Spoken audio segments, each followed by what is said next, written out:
All right. Hello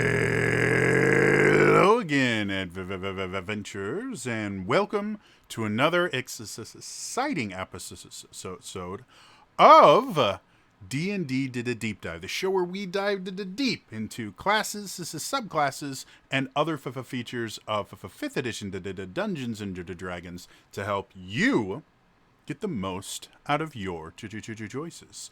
So, today, it is time for us to bard. Yes, we're going to be going over the new bard features and options in Tasha's Cauldron of Everything. And we are going to start with the optional features. Now, just as a very quick refresher on how 5th edition class design works, every class should play very differently right from the beginning. To do that, they have what we call the defining features of the class, and those should show up within the first two levels. For the bard, the defining features are the Bardic Inspiration, which is a special bonus action they can do, which effectively gives another player a die that they can add to any ability check, attack roll, or saving throw within the next minute or to the 10 minutes. I can never remember.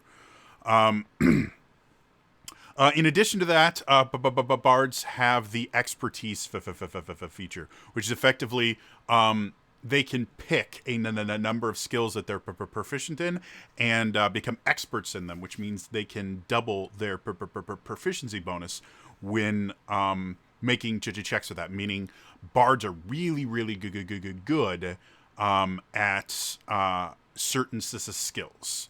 And it makes them really phenomenal kind of jack of all trades characters, where a bard, depending on how you build it, can fit a lot of different roles. I've seen bards that have been the healers of their parties. I've seen bards that have gone toe to toe in melee. I've seen bards that have stepped back and done a lot of control type stuff, or just straight up to the damage. It's a little bit harder, but you can actually build a bard to the point where they can be a little bit more tanky and be the person on the front lines that's getting it attacked. Though again, it takes some clever feat use to make a bard to tank, but it's possible. And it's one of the nice things about the bard is just the versatility built into it, and the fact that a lot of the time the bards can kind of switch roles on the fly. They're designed to be very much amorphous as far as what they're doing. So let's go to the optional class features. The first class feature that you get, optional class feature you can use at first level, is just the additional spells. This is just like every other additional spells. It gives them access to some of the new spells from Tasha's. One of the unique things about this is it actually only gives them access to 2 additional spells that show up in Tasha's. Everything else on their additional bard spells are all spells that already existed. Things like Color Spray, Command, Mass Healing Word, Hero's Feast, the things like that used to be things that bards couldn't cast. With these additional bard spells, they can if you use this optional feature. And none of the old spells that they now get access to seem bizarre for a bard to have. Like, all of these spells, it seems odd that the bard didn't have them. And I think a lot of that was due to the fact that originally in 5th edition, the bard, because it was that jack of all trades, they really leaned kind of heavily into the jack of all trades, master of none, and gave the bard a remarkably limited spell list, simply so wizards would not have to be competing with bards for certain things.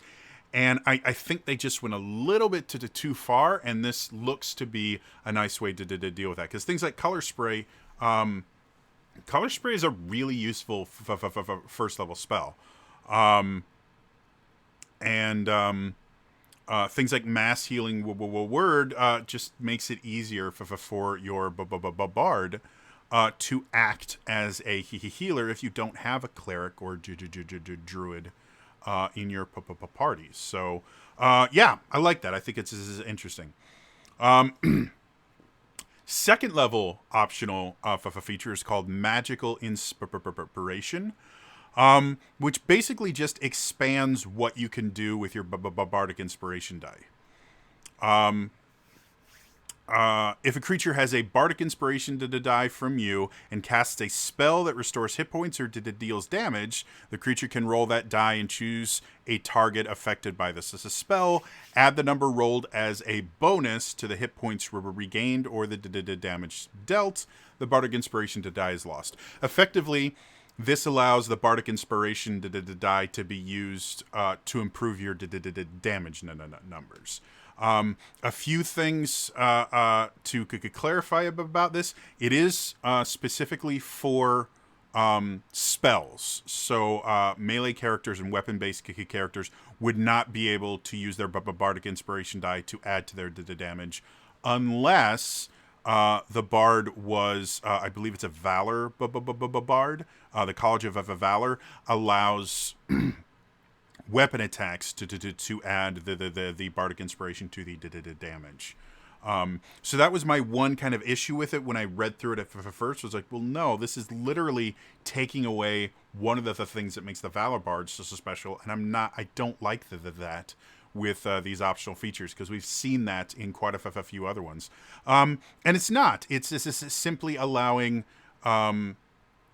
it to affect magic, which are magic attacks, which as of right now it can't do.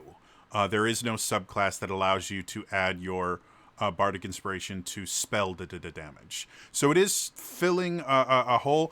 I would much rather see Magical Inspiration be added to a subclass to make the subclass feel more special than just giving it to every single class. But I do like the fact that it can now affect spells. Specifically, I like the fact that it can affect healing spells. Because healing is sometimes kind of looked down upon, because healing spells really are not that creative. You either touch or, point at someone, they regain hit points, and that's really it. There's not a whole lot of tactics involved in healing spells beyond, okay, who do I need to heal first, or am I in the right place where this group heal will hit everyone I need to. Excuse me. With this, it really adds a just tiny bit more tactical aspect to healing, because if you have this Bardic Inspiration, you now can choose, do I want to use it on this healing spell? Do I want to hold it back and use it on an attack spell I use later? Like, it actually gives you some choices. So I actually do like that. Like I said, the only issue I have with it is I would much rather it be part of a subclass than just part of the class as a whole, because I think something like that should be something that makes a subclass unique and special.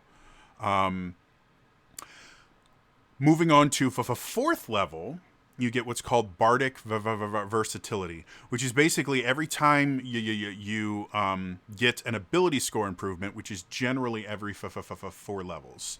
You can do one of the following. Replace one of the skills you chose for your expertise feature with another one of your skills proficiencies that isn't benefiting from expertise, or replace a cantrip you learned from this class as a spell casting feature with another cantrip from the Bard's spell list. I really, really like this for a number of reasons. Probably the biggest being expertise is a very Bard thing in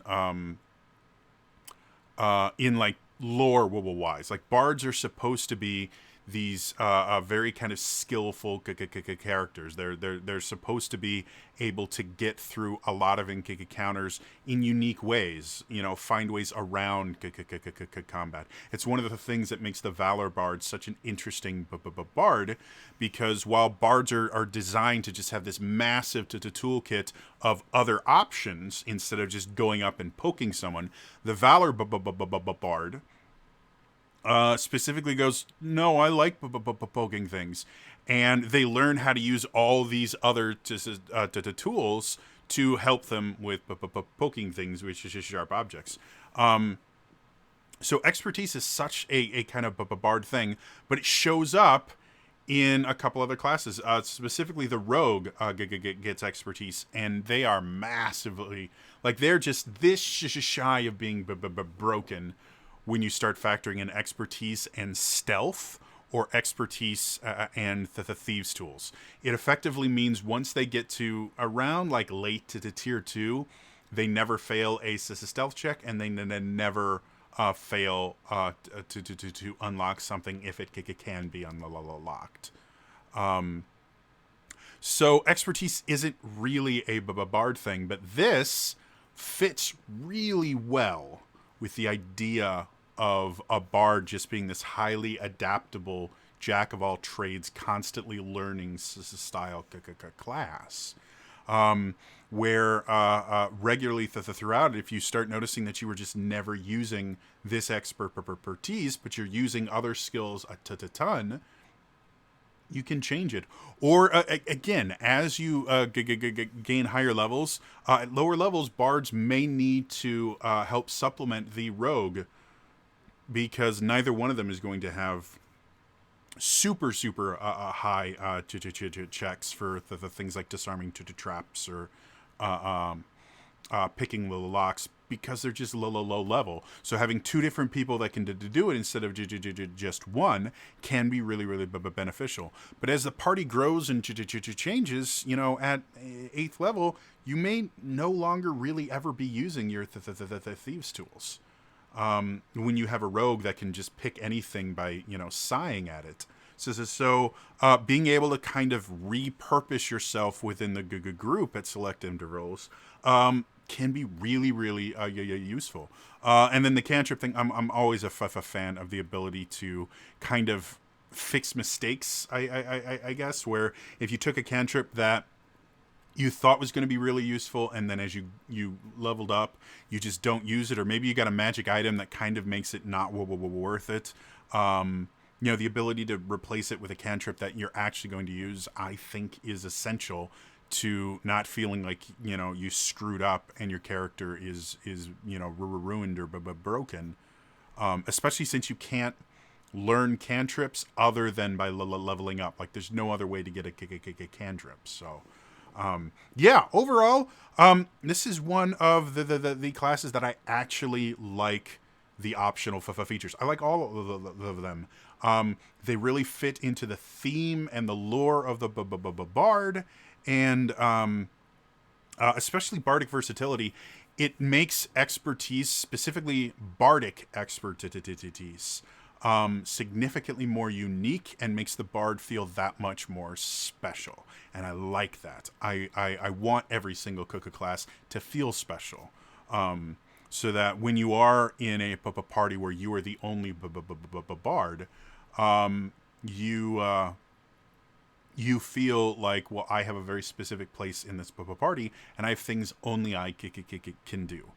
Because that's an important part in D&D of feeling a part of the group, is having your own little corner where a situation comes up and they go, oh, it's your turn, because this is what you do best. So yeah, big change from the barbarian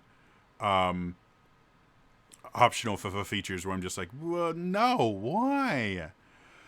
So, continuing along that line, we're going to go to the College of Creation. From a thematic standpoint, this has got to be one of the coolest bard ideas in the game. It's literally a character who has such a command over words and language and the magic that is intrinsic in the language, that they can will objects into being simply by speaking. And I love that. Again, I'm an actor, and I am a vocalist. I have a very, very strong belief in the idea of the power of words and language.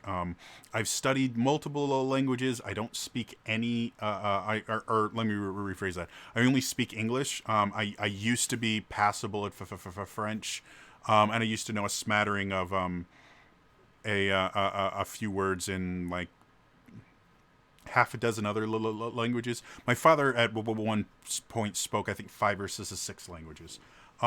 Language is a really big thing, and I've studied languages specifically when I was an actor. I studied accents and dialects as a way to help create characters. By giving them a different dialect, you could really change the character.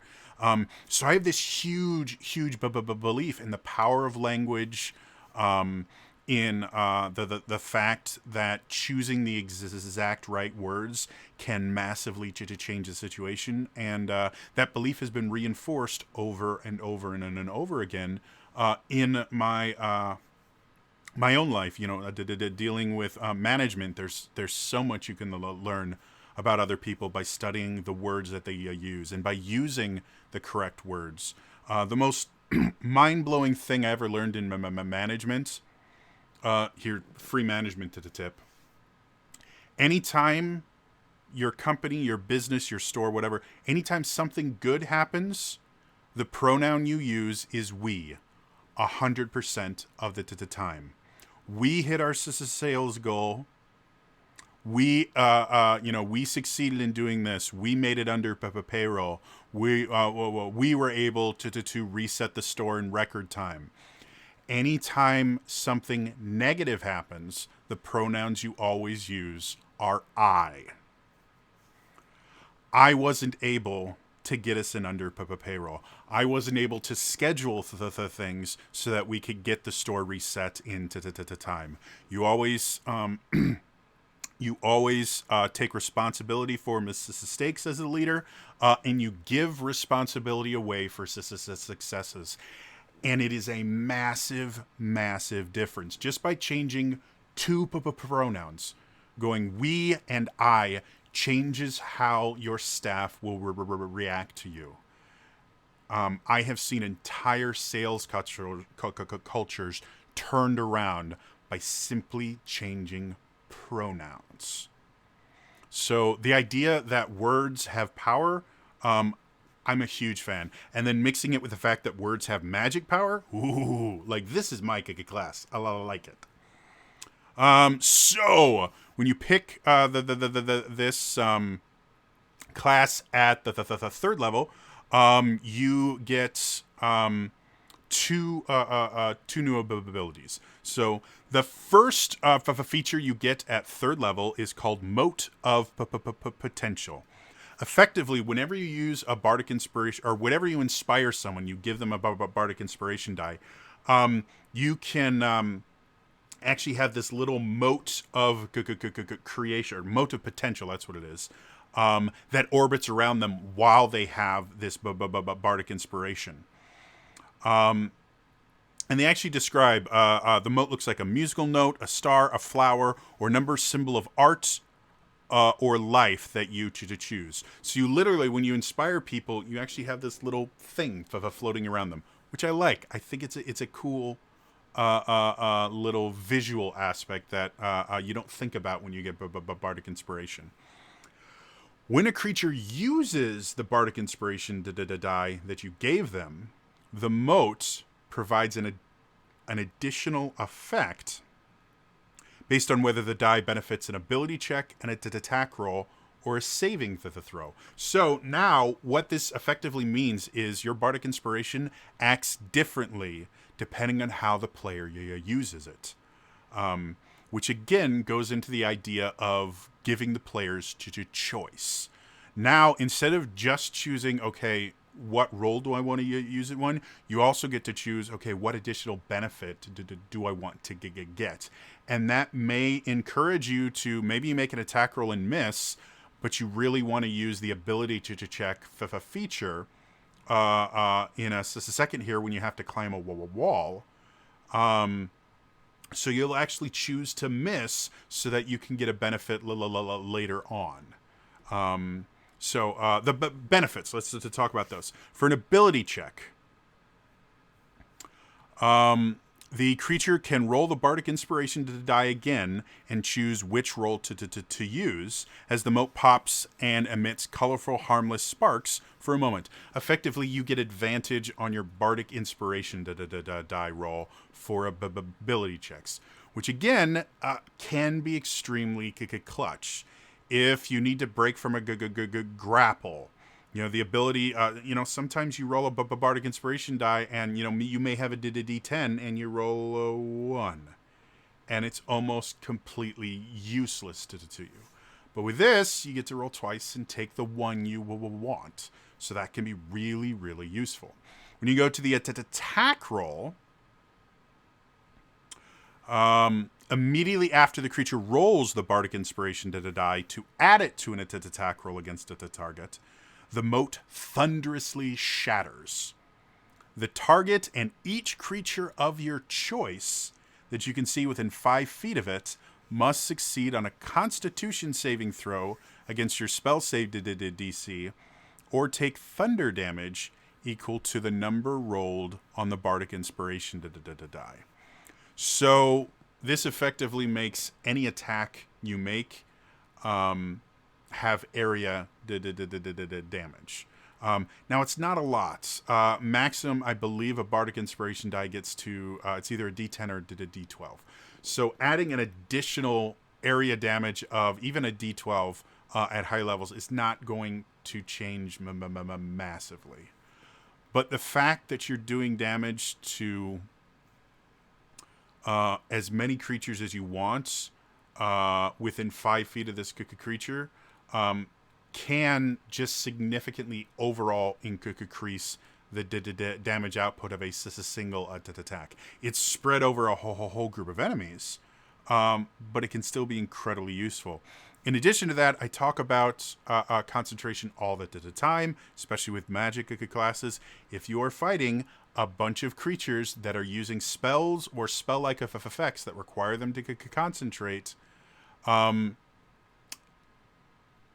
working with another character that has some control abilities, like maybe a battle master fighter, or an open palm monk, where they can move players around, or the new Sai warrior, where they can move players around. You can literally take the two people that are concentrating on maybe banishments to spells or things like that. You can put them right next to each other, and then use this to force both of them to make concentration checks. And because it says immediately after you roll the Bardic Inspiration die and not as part of the damage roll of the attack, technically these are two different damage sources. So even if you're only using it against a single caster, that is 2 concentration checks instead of 1. Now, that does mean if you get a nat 20, you're not going to be able to double the damage die. But that's the only real limitation to it. And yeah, like I said, there are so many uses for being able to just give yourself an area, a low damage area attack. So, final one is saving the throws. And then immediately after the creature rolls the Bardic Inspiration die and adds it to a saving throw, the mote vanishes with a soft sound of music, causing the creature to gain temporary hit points equal to the number rolled on the Bardic Inspiration die plus your Charisma modifier. That actually is a pretty big deal, because saving throws are generally going to be made against damage or bad the things. Like that's what a saving throw is. If you fail the saving throw, but you still roll really high in your Bardic Inspiration to die, you're going to be able to reduce a fair amount of the damage by just having those 10 hit points. If you succeed, again, most spells or most leveled spells that require a saving throw will do half damage on a save. So this will reduce that even more. If it's an effect like maybe poison or paralysis where you're not taking the damage, it's just going to give your character a negative status. Well, now, whether you succeed or fail, you're going to have this little cushion of hit points.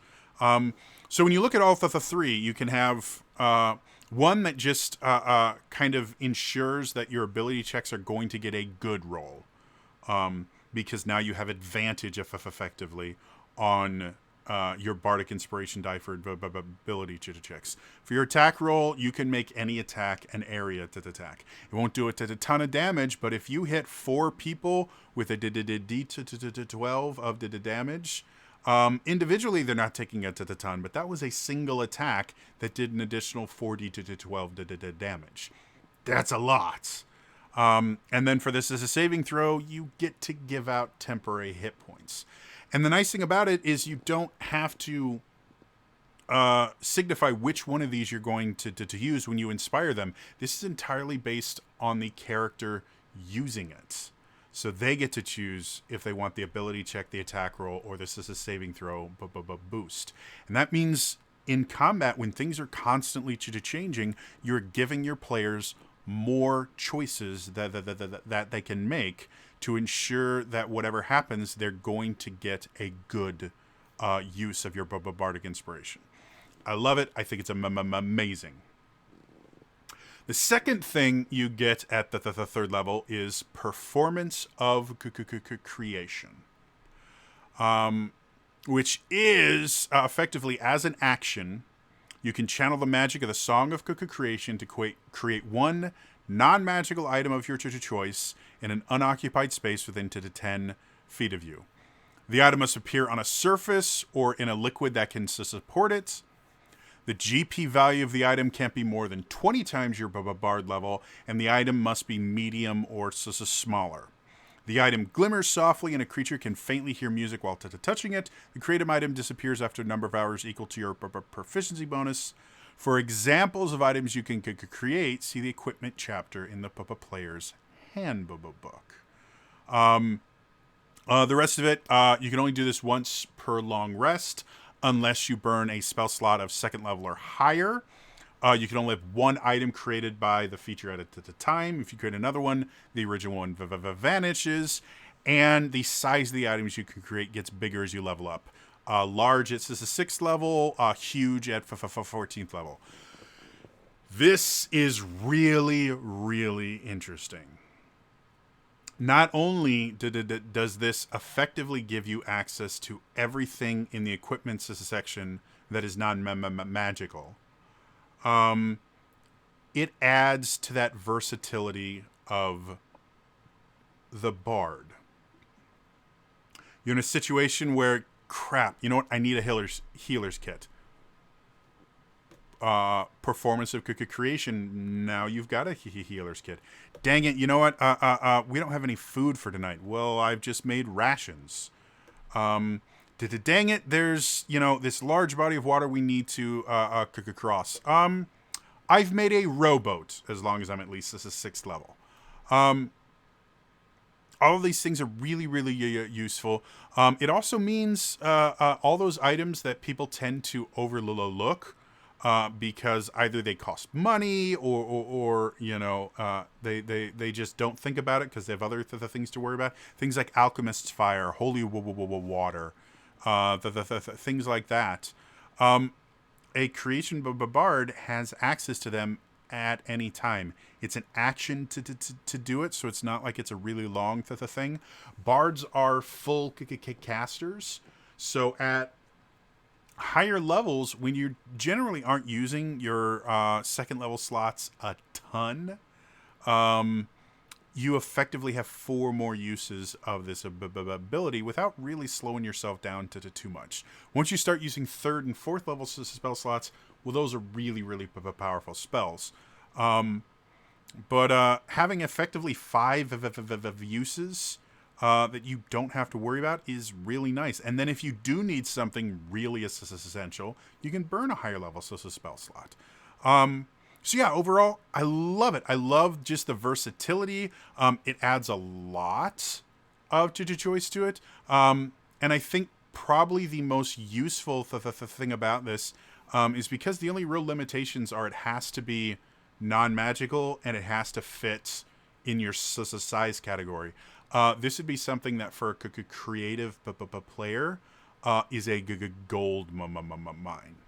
Perhaps you're running away from a swarm of kobolds or something that's threatening to overwhelm you guys through a bunch of tunnels, and you need to get away. Well, the creation bard can go. I'm going to create a giant rock that looks like a beholder. And it's going to be large enough that it completely fulfills the cave that we're in, and they won't be able to get past it. Or even more fun. I'm going to create a giant weasel statue and have it block the way. Again, you're going to be limited by your creativity with this ability, not so much by the mechanics. The only thing you won't be able to do is create magic items. Like, they do list a potion of healing in the equipment chapter, but potion of healing still counts as a magic item. So you wouldn't be able to create that because it's not non-magical. But anything else in there, ball bearings, all these other really, really useful things, all the different kits, all the different profession tools and things like that. You will never need to carry a set of thieves tools on you if you don't want to. Like, there's so much you can do with the ability to just create items out of the thin air, and the ability to do it so quickly. It takes 6 seconds to do it. So, yeah. Going to 6th level, you get what's called Animating Performance. As an action, you target a large or smaller non-magical item you can see within 30 feet of you and animate it. The animate item uses the dancing item stat block, which uses your proficiency bonus. The item's friendly to you and your companions and obeys your command. It lives for an hour until it reaches 0 hit points or until you die. Just like all of the new kind of minion the things they've created, or the summon rules, it shares your initiative, takes its turn immediately after yours, can only use the dodge action unless you use a bonus action to cause it to do something. And once you animate an item with this feature, you can't do so again until you finish a long rest, or unless you can expend a spell slot of 3rd level or higher to use it again. And you can only have one animated feature at a time. So, guys, this effectively means the Bard is a pet class. Now, I know it only lasts for an hour, but you can create your own figurines of wondrous power. And what I mean by that is you can use your performance of creation to create something super bizarre. Like, you go, I'm going to create... I'm going to create a great sword. But it's going to be a great sword with feet. And a little face. And little arms for the guards. Okay, that's kind of weird, but sure. Now I'm going to animate it. So this is Slashy the Great Sword. He is my new best friend. Hi, everybody. I'm Slashy the Great Sword, and I'm gonna kill everybody. I mean, seriously, combining these things, you're going to be able to go, yeah, I want to create a giant stuffed teddy bear. Okay, and now I'm going to animate it. Because they have their own stat block, you don't have to worry about trying to come up with a stat block or going, well, what can it do or what can't it do? No, you have this as a stat block right here. It's really nice.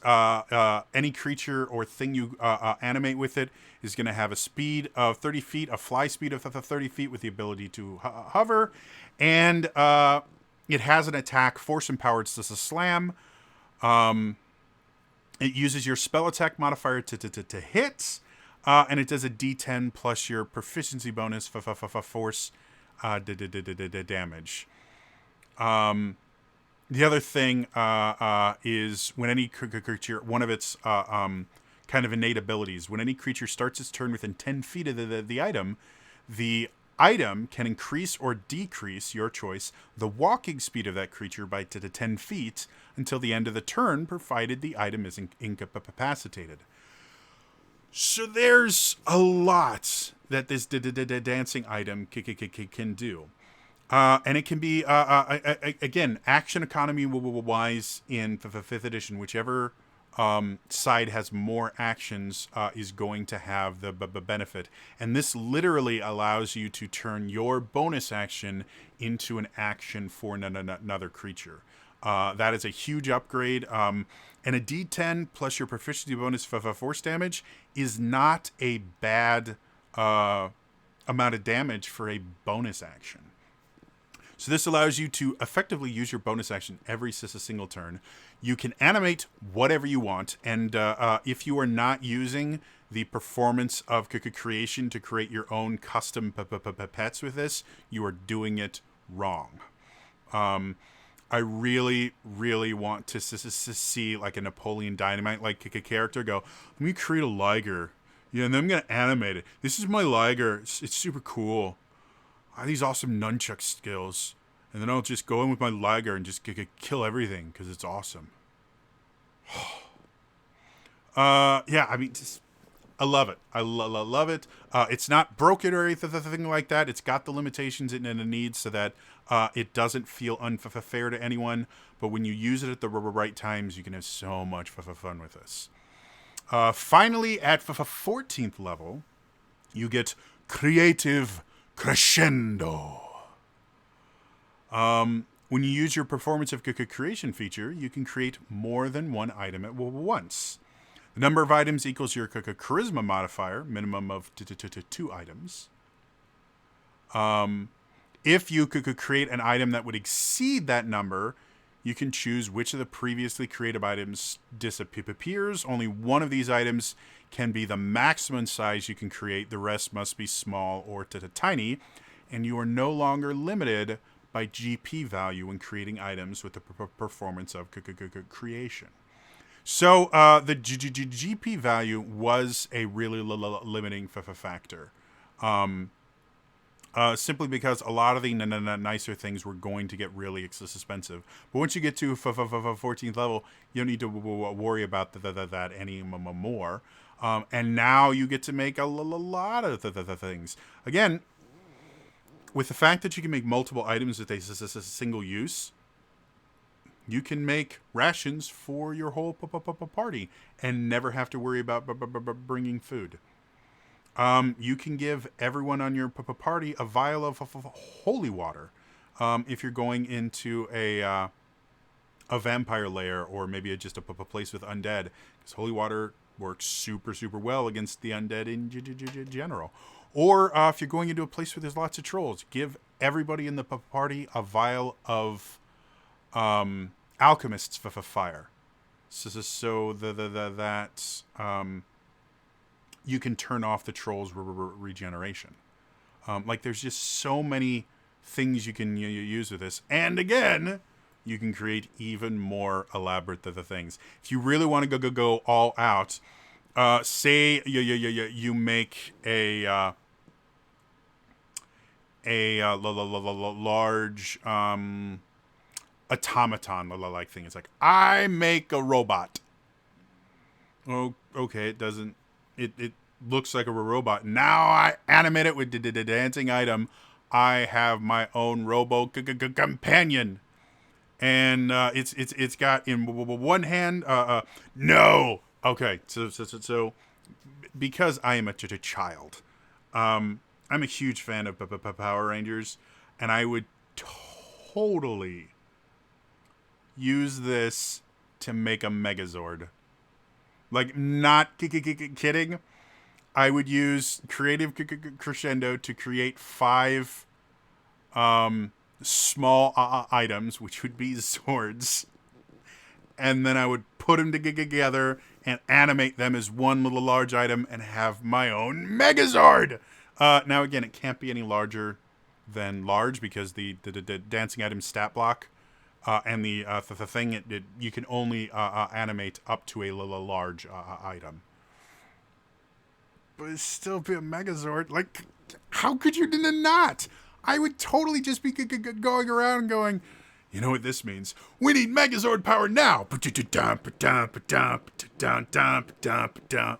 Like, I'm that player, guys. This is why I don't get to play in games much, because I'm that player where I'm just gonna do weird shit because it's fun. So yeah, that's the College of Creation, Bard. So, for final thoughts, I love this class, mostly because it is built on creativity and choices. Everything in this class simply gives you more choices on how you want to use your abilities.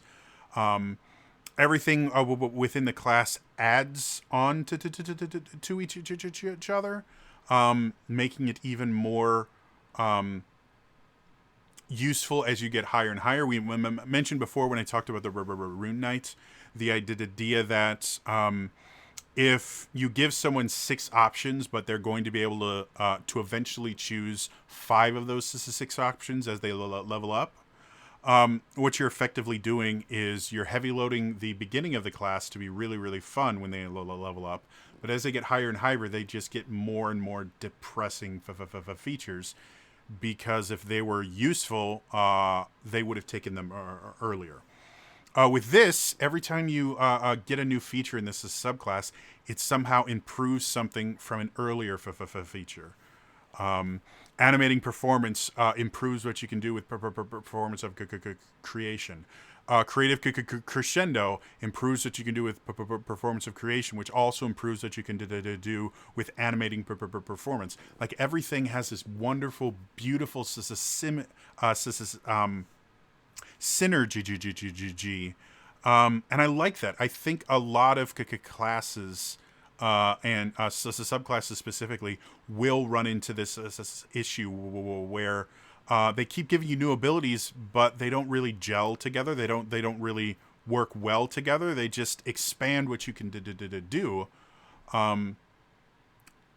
But it doesn't really like, you could add those features to literally any class and it wouldn't feel out of place. These all work together to make a really interesting bard that I would have a blast playing. Like I said, once I hit 6th level, you better believe every single combat I am using my 2nd and 3rd level spell slots to create droids and stuffed animals and just the most bizarre, awkward the thing you could think of. Like, today I want to create a giant chamber pot and then animate it. Just weird stuff like that. Like, that's what I would be doing with this, because the class leans into that so hard. Anyway, that is all for me today. As always, if you enjoyed this, please hit that little like button. It really, really does make a massive difference. It lets me know that you enjoyed this, and more importantly, it lets YouTube know that you enjoyed this. And if enough people hit the like button, it makes it so that YouTube will recommend it to other people. The more likes, the more likelihood it's going to get recommended. So that really is important. In addition to that, hit that subscribe button. I'm relatively certain this particular video is coming out late today because I recorded it really late. So having the subscribe button on means all my videos get sent directly to your inbox, and hit that notification bell so that when I do release things at weird times, because my mental health likes to not be nice to me, you don't have to run the risk of missing it, because other things have kind of buried it in your subscription box. So in the comments below, what are you going to make with your animating performance, performance of creation combo? Let me know in the comments below. What are you animating to be your own personal warbot? Otherwise, that is all for me today, and I will see you guys next time. All right? Bye-bye.